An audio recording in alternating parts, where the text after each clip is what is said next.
नऊवारी साडीचा वापर करून आज आपण एक सुंदर बॅग तयार करणार आहोत। त्यासाठी आपण या नऊवारी साडीच्या काठांचा वापर केलेला आहे।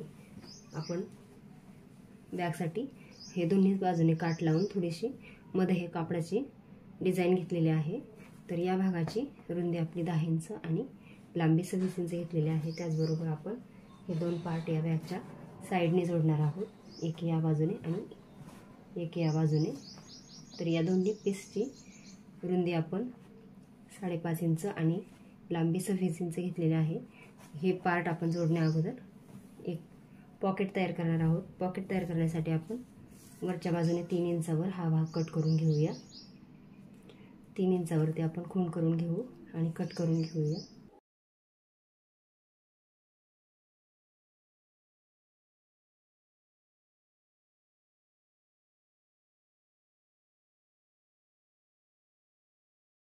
हा भाग कट करून घेतल्यानंतर आपण 8.5 इंच लांबीची ही चैन घेतलेली आहे।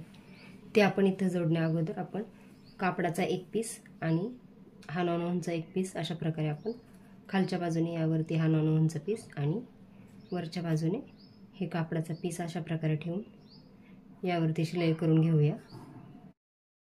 चैन आता ही दोन्ही बाजूंना आपण कापड आणि हे नॉनवन खालून जोडून घेतलेले आहे। आता आपण हा भाग असा करून यावरती एक दाबटीप घालून घेऊया दोन्ही बाजूने आणि ही चैन यावरती आता शिलाई करून घेऊया। ही चैन जोडण्या अगोदर आपण या भागाचा जास्तीचा भाग कट करून घेतलेला आहे आणि आता आपण यावर शिलाई करून घेतल्यानंतर हा भाग असा करून यावरती एक दाबटीप घालून घेऊया। त्यानंतर हा भाग आपण कट केलेला भाग असाच ठेवून यावरती एक शिलाई करून घेऊया आणि पुन्हा असा भाग करून त्यावरती एक दाबटीप घालून घेऊया।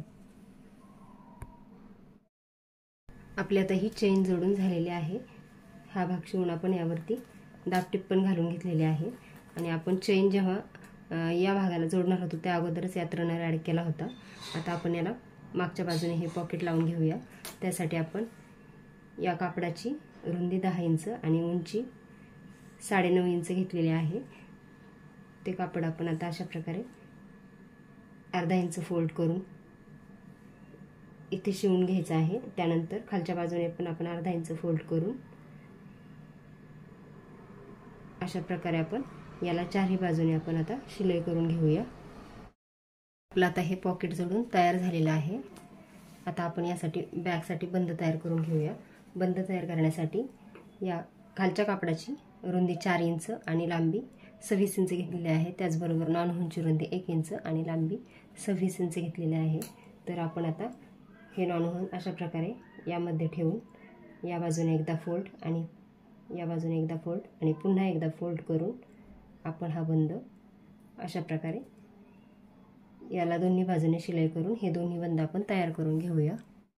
आपले आता हे दोन्ही बंद तयार करून झालेले आहेत। ते आता आपण याला जोडून घेऊया।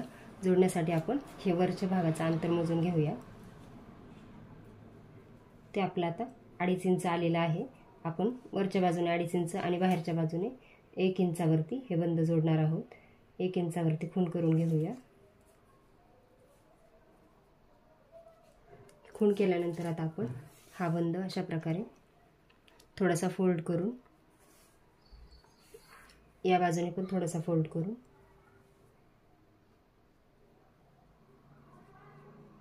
अशा प्रकारे इथे शिवून घेऊया आणि दुसऱ्या बाजूने पण आपण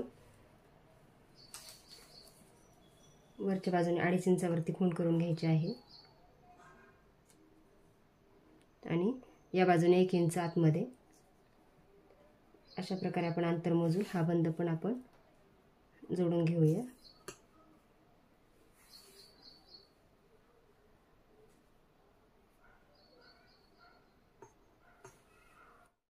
दोन्ही बाजूंना आपल्या आता हे बंद जोडून तयार झालेले आहेत। आता आपण हे साइडचे दोन्ही पार्ट आपण आता जोडून घेऊया। हा पार्ट यावरती ठेवून याला पूर्ण शिलाई करून घेऊया आणि या बाजूने पण आपण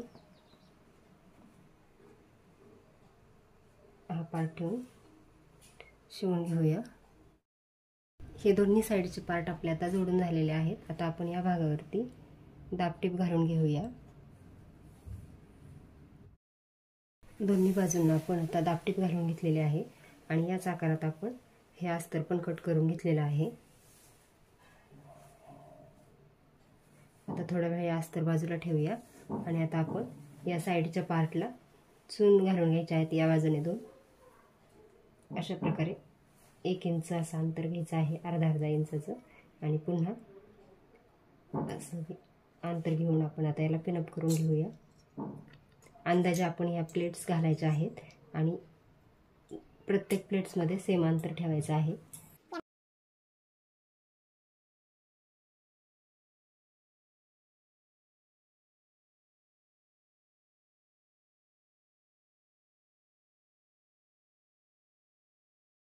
आता आपण या प्लेट्सवरती शिलाई करून घेऊया। आता आपल्या चारही बाजूंना प्लेट्स घालून झालेले आहेत। याची रुंदी 2.25 इंच आलेली आहे ह्या प्रत्येक प्लेटच्या भागाची, आणि एवढ्या भागाचीच आपण लांबीची चेन कट करून घेतलेली आहे। आता आपण चेनचे दोन्ही भाग वेगवेगळे करून घेऊया आणि ही चेन उलट या भागावरती ठेवून शिलाई करून घेऊया, या बाजूला आणि या बाजूला पण। दोन्ही बाजूंना आपली आता चेन जोडून झालेली आहे। आता आपण हे अस्तर आपण या चेनवरती ठेवून याला शिलाई करून घेऊया। दोन्ही बाजूंनी साईडने आपले हे अस्तर उडणार आहे, बरोबर मध्यवर्ती असं याला शिलाई करून घेऊया, या बाजूने आणि या बाजूने पण। आपण आता या चेनवरती अस्तर जोडून घेतलेला आहे। आता हा भाग आपण अस्तरचा असं सुलट करून घेऊया। आता हा भाग सुलट करून घेतल्यानंतर आपण चेनवरती दाबटीप घालून घ्यायची आहे दोन्ही बाजूंनी।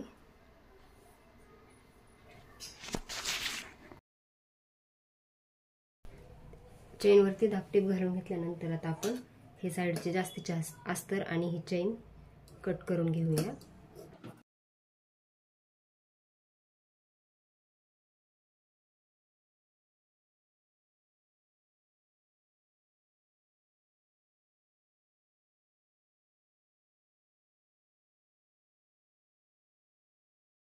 आता आपण यामध्ये रनर ॲड करून घेऊया।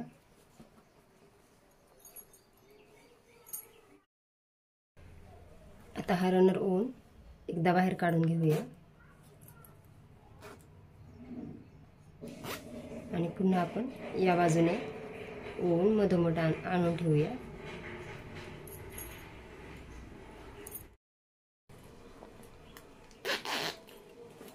आता आपण ही बॅग उलट करून घेऊ।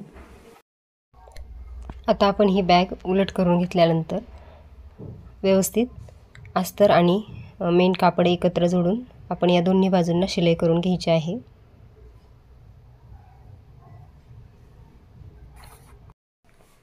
दोन्ही बाजूंना आपण शिलाई करून घेतलेली आहे। आता आपण बॉटम तयार करून घेऊ।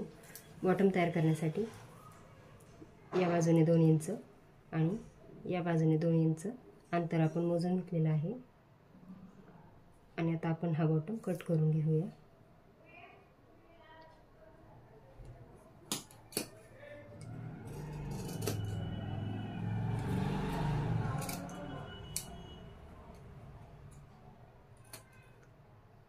असंच आपण दुसऱ्या साईडचा पण बॉटम कट करून घ्यायचा आहे आणि कट करून घेतल्यानंतर आपण अशा प्रकारे हा बॉटम शिवून घेऊया। दोन्ही बाजूचे बॉटम आपले आता तयार करून झालेले आहेत। आता आपण ही बॅग या भागातून सुलट करून घेऊया।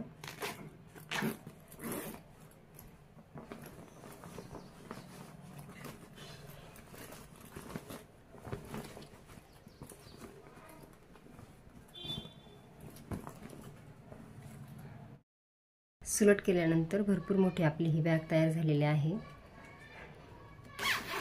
आपल्या या बॅगला एक पॉकेट पण आहे बाहेरच्या बाजूने।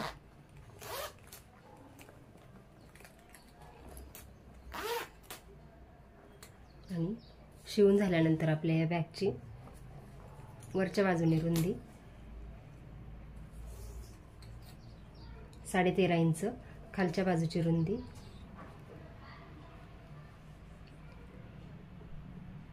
15.5 इंच आणि आपले बॅगचे बॉटम 4 इंचाचे तयार झालेले आहेत। त्याचबरोबर या बॅगची उंची 11 इंच शिवून तयार झालेली आहे। अशा प्रकारे आपली ही बॅग खूप मोठ्या आकारात तयार झालेली आहे। आपल्या या बॅगमध्ये भरपूर साहित्य बसणार आहे। तुम्हाला जर हवे असेल तर हा मधला भाग न घेता अजून एक काठ इथे मध्ये जोडला तरी चालेल, त्यामुळे बॅगचा लुक खूपच सुंदर दिसेल। खूप सारे साहित्य आपल्या या बॅगमध्ये बसलेले आहे। बॅग आवडल्यास चॅनलला लाईक करा, शेअर करा, सबस्क्राईब करा आणि ही बॅग नक्की शिवून बघा। या साईडच्या पॉकेटमध्ये आपला मोबाईल, पाऊच किंवा इतरही साहित्य आपलं बसू शकतं। आपण या बॅगचा उपयोग शोल्डर बॅग, हँडबॅग किंवा शॉपिंग बॅग म्हणून सुद्धा करू शकतो। व्हिडिओ इथपर्यंत पाहिल्याबद्दल खूप खूप धन्यवाद।